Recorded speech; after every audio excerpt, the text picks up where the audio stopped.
একজন কৃষকের জীবন সংগ্রাম ও আত্মত্যাগে ভরা। তিনি প্রতিদিন ভোরবেলা ঘুম থেকে উঠে মাঠে যান এবং দিনভর কাজ করেন। কৃষকরা শীত, গ্রীষ্ম, বর্ষা সব ঋতুতে নিজের জমিতে কঠোর পরিশ্রম করেন।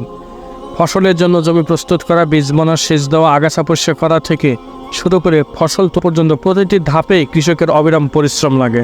একজন কৃষক তাদের বেশিরভাগ সময় দিন শুরু হয় সূর্য ওঠার আগে এবং দিনের প্রায় প্রতিটি মুহূর্তে তারা মাঠে কাজ করেন। কৃষকরা খুব কম মজুরিতে কাজ করেন, তবুও তারা দেশে খাদ্য যোগান নিশ্চিত করতে নিরলস কাজ করে যান। ঝড় বৃষ্টি, প্রাকৃতিক দুর্যোগ এবং কখনো ফসলের ক্ষতির উপর কোনো হাল ছাড়েন না। পরিবারের সদস্যদের মুখে হাসি ফোটাবার জন্য তারা নিরন্তর কাজ করে। কৃষকের জীবনে যেমন সফলতা, আনন্দ আছে, তেমনি আছে দুঃখ, কষ্ট। অনেক সময় প্রাকৃতিক দুর্যোগ, বন্যা, খরা, অন্যান্য কারণে ফসলের ক্ষতি হয়, যা তাদের জন্য বড় বিপদের কারণ হয়ে দাঁড়ায়। তবুও কৃষকরা হতাশ না হয়ে আবারও নতুন উদ্যমে কাজ শুরু করেন। একজন কৃষক শুধু নিজের পরিবারের জন্যই নয়, বরং সমগ্র জাতির জন্যই গুরুত্বপূর্ণ। তাদের কঠোর পরিশ্রমের ফসলেই